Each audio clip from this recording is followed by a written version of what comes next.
Oke, kita beri nama vlog tercepat abad ini. Ngedit mah gampang, tinggal gini aja.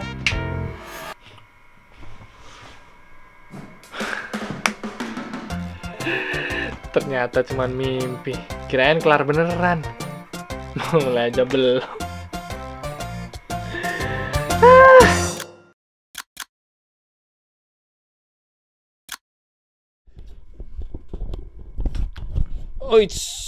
Wih, mana tadi naskahnya? Oh, ini. Gila, ini naskah kayak short movie aja. What the f***? Yo! I back! 3 tahun ini ngapain aja sih, Bang? Tentu saja kita kerjain yang kemarin dulu ya, minggu kemarin. Let's go.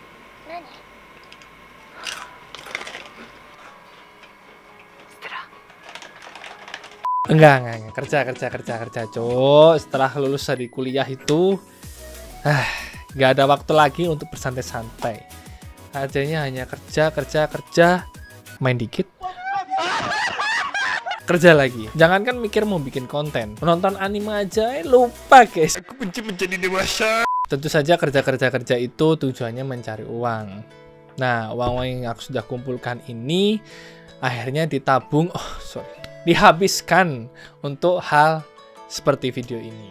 Dulu pas kuliah masih bisa kerja di kampus, tapi setelah lulus tentu saja aku tidak bisa kerja di lab kampus. Harus kerja di rumah. Kalau ke kafe terus, dari mana duitnya? Kalau kalian sadar pun sebenarnya vibes-nya tuh udah mirip dengan kamar V1.0. V1.0 itu yang sebelum 2.0. 2.0 itu videonya yang ini. Nah, vibes-nya mirip banget kan? Ya agak modern tapi mirip lah ya. Coba aku mundur dikit. Kita sebelahan. Nah, ini nggak waktu dulu bikin YouTube Rewind. Nah, ini mirip lah ya. Mirip ya, walaupun nggak mirip-mirip banget, tapi sudah mendekati. Pertanyaannya ini kenapa kok kembali ke layout di 1.0, bukan malah ganti layout yang lebih baru lagi. Nah, setelah berjalan 2 tahun ini, ternyata aku menemukan beberapa flaw di desain 2.0 sama 3.0. Nah, yang pertama itu adalah desain 2.0 sama 3.0 ini ternyata dia memakan jalan di tengah. Jadi kursiku itu di tengah jalan, guys. Kalau ada temanku mau tidur atau sekedar hanya mau lewat aja dari ujung itu dekat lemari pakaian terus mau jalan keluar, harus melewati kursi. Otomatis aku harus maju mepet. Jadi jalannya sempit banget. Terus flaw yang kedua adalah tidak ada tempat untuk naruh secondary PC. Jadi PC-nya tuh nggak ada tempat. Mau taruh mana? Kalau kalian footage sini, tuh sebelah kiri udah ada lemari sama rak. Ada printernya lagi. Terus sebelah kanan ada lemari pakaian. Nah, kalau ditaruh di background belakang yang ada figurin-figurinnya itu penuh tempatnya. Berangkat dari permasalahan itu, wah, kayak skripsi.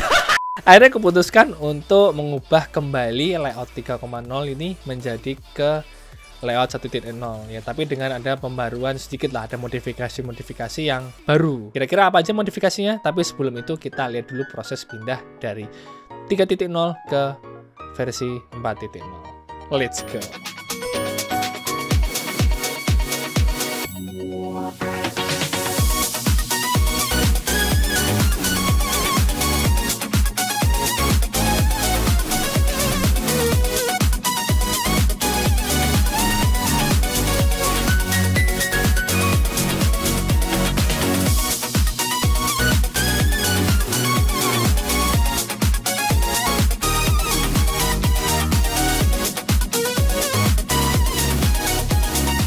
Paling tadi nggak sempat record banyak guys karena chaos. Nah ya sabar, ini aku lagi bener listriknya. Dan mau kobra. Tapi akhirnya ini step pertama udah kelar. Ya mohon dimaafkan untuk anak FT, anak elektro, anak listrik, ya mohon maafkan. Ini bukan penggunaan aslinya, tapi nggak apa-apa. Demi estetik. Langkah selanjutnya adalah ya finishing yang belum selesai. Ini sebenarnya belum komplit banget nih, baru yang penting bisa nyala dulu.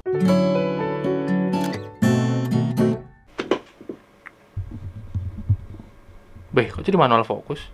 The hell? Nah. Hai, ini 6 bulan setelah video-video sebelumnya kalian tonton, jadi itu terbengkalai. Sebenarnya projectnya tuh nggak selesai on time karena ya pertama waktu. Nah yang kedua tadi itu juga karena uangnya juga untuk merombak hal seperti ini tuh nggak dikit. Nah sekarang karena aku udah ada uang, kita akan ngerapiin apa yang tertunda. Terus aku akan beli, ini kenapa nggak fokus? Nah itu yang akan aku beli hari ini. Jadi ini nggak jauh juga, aku belinya cuma di dekat rumah karena ya pertama nyari yang murah dan kedua deket biar nggak habisin waktu. So anyway, let's go, kita belanja dulu. Whoa, check out the new stereo. Oh, this records and tracks. This thing's like right out of the future.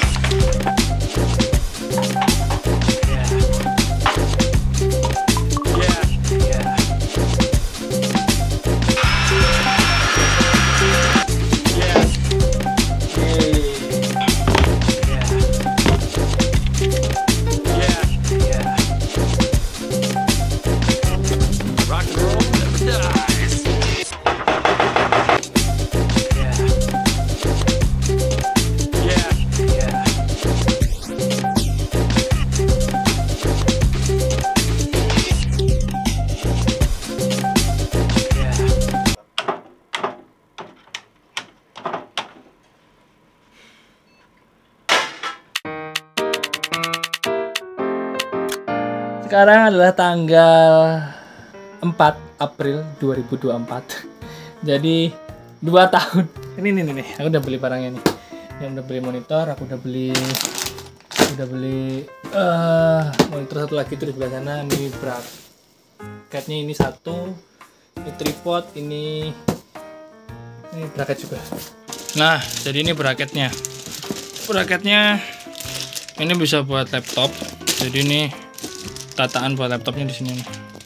Nah, itu laptopnya di sini tuh. Rangkanya ini rangka satunya. Ini kan 2. Jadi ini satu ini kan buat laptop.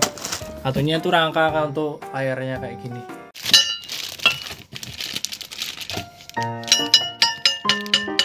Salah satu penyesalanku ketika aku upgrade ke V4.0-nya adalah durasi upgrade-nya kelamaan. Bayangkan aja, jadi footage yang pertama itu tuh aku take kalau nggak salah ya. Nanti coba tampilkan exif-nya ya. Itu aku take Juni 2022. Nah, akibat dari kelamaan itu banyak footage-footage yang itu malah nggak keambil, nggak kerekam, dan bahkan ada yang hilang. Oke, without further ado, saatnya kita room tour upgrade apa saja yang ada di kamar Wibu V4.0. Let's go!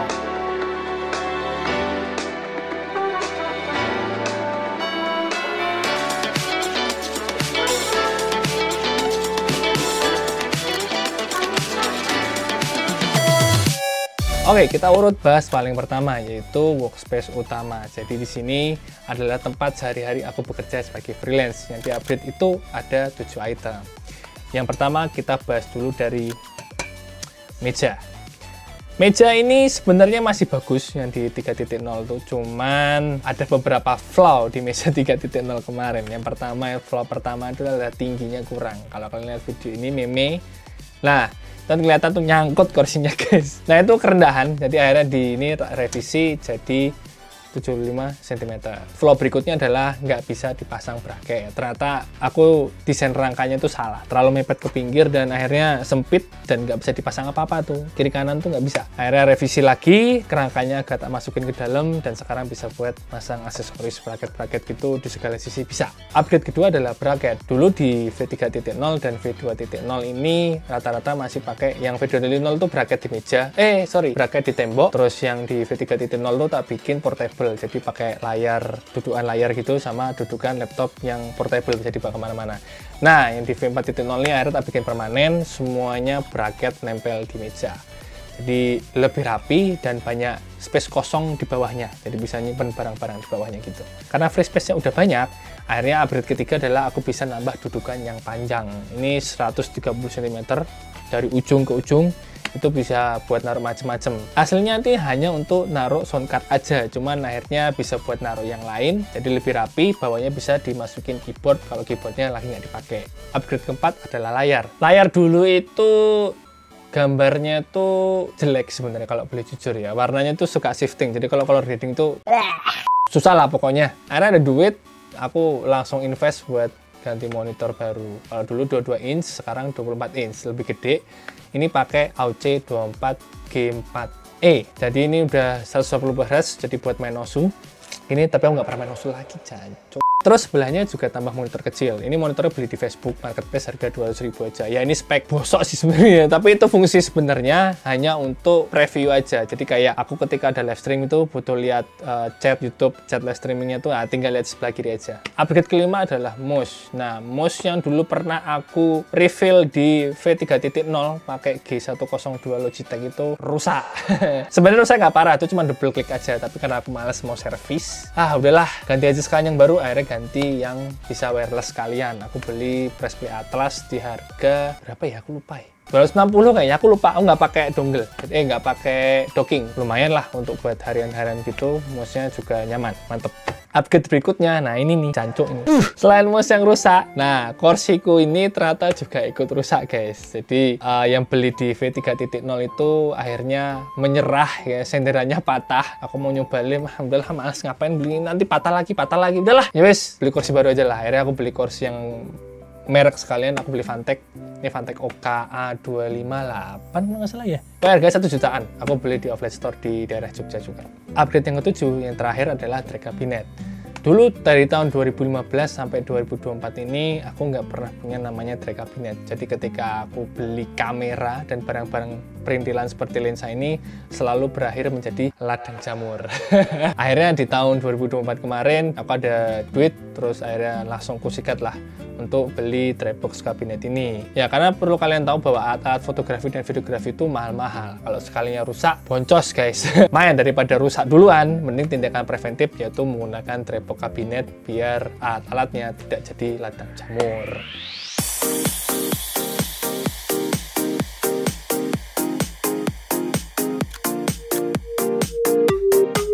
Selanjutnya kita masuk ke bagian kelistrikan. Di sini ada 3 item yang di-upgrade. Yang pertama adalah kontrol panel box. Basically ini tuh sebenarnya cuman kotak isinya terminal. Kalau kalian elektro, aku tahu kalian pasti sudah garuk-garuk kepala ini. Ya nggak cuman kalian juga yang garuk-garuk kepala. Temen aing yang dia jurusan elektro juga garuk-garuk kepala ini. Ini apa ini terminal? Kok dimasukin kontrol panel box?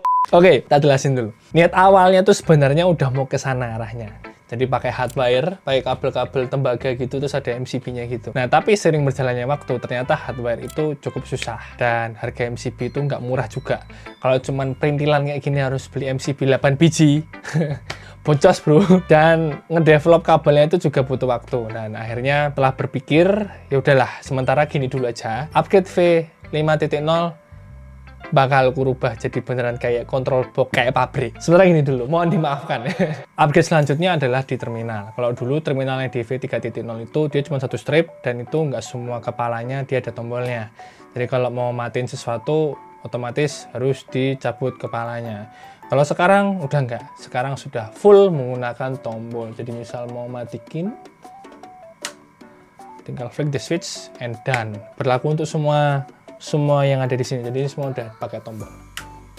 Praktis. Selanjutnya yang ketiga, yang terakhir adalah upgrade UPS. Jadi kalau dulu di V3.0 tuh UPS cuma 1, sekarang sesuai dengan terminal ini ada 2. Jadi UPS-nya juga ikutan ada 2. UPS yang pertama bagian ini lari ke laptop, yang bagian kiri akan lari ke secondary PC yang akan kita bahas setelah ini.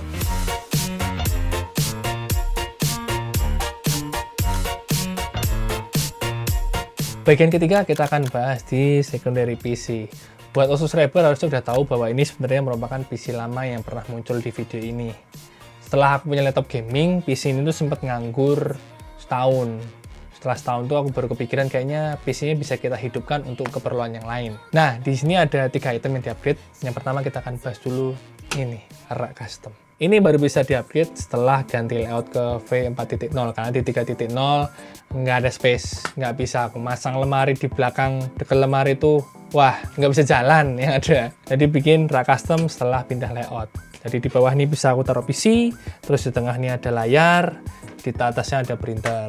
Nah, di bawah printer ini ada space kecil, jadi bisa buat naruh perintilan alat-alat yang sifatnya bisa dipakai kayak gunting, obeng, ya alat-alat kerja lah. Misal aku mau oprek gitu, nah ini ada semua komplit di sini, tinggal ngambil. Jadi kalau aku lagi kerja di workshop utama, itu tinggal ngambil. Upgrade kedua adalah HDD server 8TB. Dulu di Instagram tuh aku udah sering share dramanya di story itu sampai berbusa masalah bad sector. Jadi nggak kelar-kelar tuh, tiap tahun mesti bad sector. Akhirnya aku memutuskan kayaknya sudah saatnya untuk membuat server gitu. Oh ya udahlah, yos. Akhirnya aku fungsikan kembali PC ini sebagai server. Konfigurasinya di sini ada 6TB di dalam, di internal. Terus di luar pakai docking itu ada 2TB. Untuk settingnya masih standar ya, aku belum nyoba pakai RAID. Karena kalau misalnya kita mau bikin 4TB, kita butuh 4 plus 4. Nah, di 4TB ini paling nggak 2 juta harganya kalau yang WD NAS, yang WD RAID itu yang Otus NAS tuh 4 plus 4. Berarti aku 4 juta. Ini pun juga nggak bisa dibilang true server, karena basically ini cuman kayak SMB yang dibuka aja terus aku akses via local network. Kalian beneran NAS itu kan pakai software TrueNAS atau FreeNAS. Aku pikir-pikir kayaknya nggak fleksibel, karena kalau misalnya pakai software itu akhirnya PC-nya cuma jadi server, nggak bisa kepake buat yang lain. Akhirnya udahlah SMB aja, aku bisa akses, bisa backup lewat local network gitu. PC-nya bisa buat kebutuhan yang lain, bisa buat backup game Steam, bisa buat transfer data juga, apalagi bisa buat live streaming. Upgrade ketiga adalah PC live streaming. Dulu aku udah pernah nyoba untuk streaming dual device, tapi pakai namanya duplicate monitor. Jadi duplicate pertama itu masuk ke layar yang kita main, terus yang duplicate kedua masuk ke laptop satunya buat ditangkap sama HDMI capture buat streaming. Minusnya kalau pakai cara itu ternyata berat, pertama di sistem, terus kedua adalah nggak semua game itu support duplicate. Jadi ada yang nanti pas di launch game itu gelap, blank screen. Setelah mengkulik akhirnya ketemu solusi di VMix, yaitu menggunakan NDI atau Network Device Interface. TLDR fungsinya adalah untuk nge-stream footage ke local network. Nah, akhirnya aku nyoba pakai itu di OBS. OBS ada, tapi harus pakai plugin. Terus dioprek-oprek, diagramnya kayak gini. Dan akhirnya bisa dengan lancar dual device live streaming. Aku udah kayaknya udah 2 tahunan deh, 2 tahunan lebih aku pakai itu dan overall lancar, nggak ada masalah sama sekali.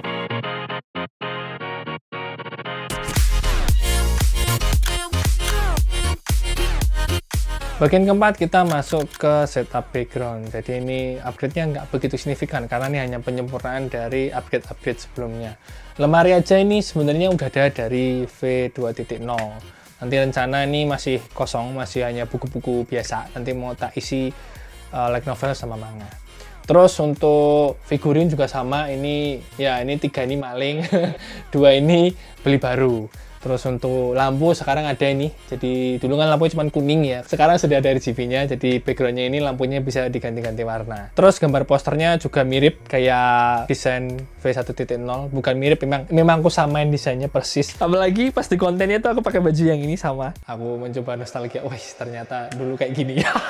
Tapi untuk desainnya poster V40 ini ketambahan desain yang menggunakan frame guys. Jadi kalau misalnya bosen itu tinggal diganti aja. Cocok banget buat aku yang waifunya selalu karbitan. Bagian terakhir kita ada networking. Di sini ada 2 item yang di-upgrade. Yang pertama adalah ISP. Dulu waktu aku awal mulai live streaming di tahun 2019, masalah ini tuh udah jadi makanan sehari-hari. Karena tahu sendiri lah plat merah kan sering bermasalah dan dia harganya mahal. Bang, kenapa nggak milih provider lain? Nah, itu dia masalahnya. Tidak ada provider lain selain plat merah itu di daerahku. Jadi ya otomatis kepaksa pakai itu. Barulah di tahun 2024 ini tiang bisnet masuk.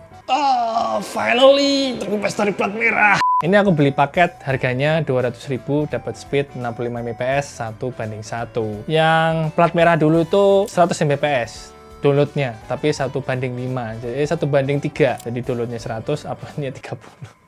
Nah, akhirnya pindah ke itu 12.000 sebulan, itu udah ya lumayan lah meringankan beban ekonomi, bro. Upgrade selanjutnya ada di Gigabit Switch. Sebenarnya upgrade ini sudah aktif di V3.0 awal-awal. Cuman pada waktu itu tuh infrastrukturnya belum siap dan kabel-kabelnya belum banyak kepasang. Jadi belum aku refill, barulah aku refill di V4.0 ini. Ini aku beli mereknya TP-Link, harganya Rp250.000 kalau nggak salah ya. Fungsi utamanya jelas untuk transfer data biar makin cepat. Tapi selain buat transfer data, juga buat live streaming. Karena ternyata NDI yang tadi aku pakai itu, dia butuh bandwidth yang cukup besar. Jadi kalau nanti dipaksa pakai Ethernet switch standar, dia gambarnya nge-lag. Aku udah pernah nyoba, waduh, nggak bisa. Ini harus pakai gigabit. Jadi fungsinya untuk dua itu, transfer data dan buat live streaming.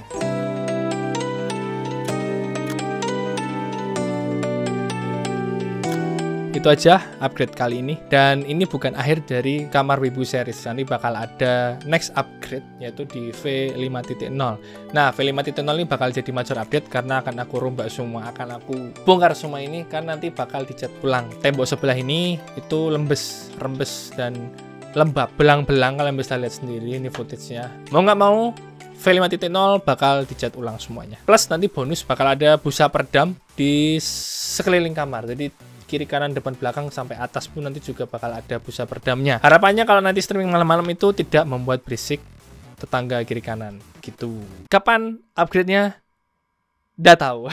Dari mana duitnya?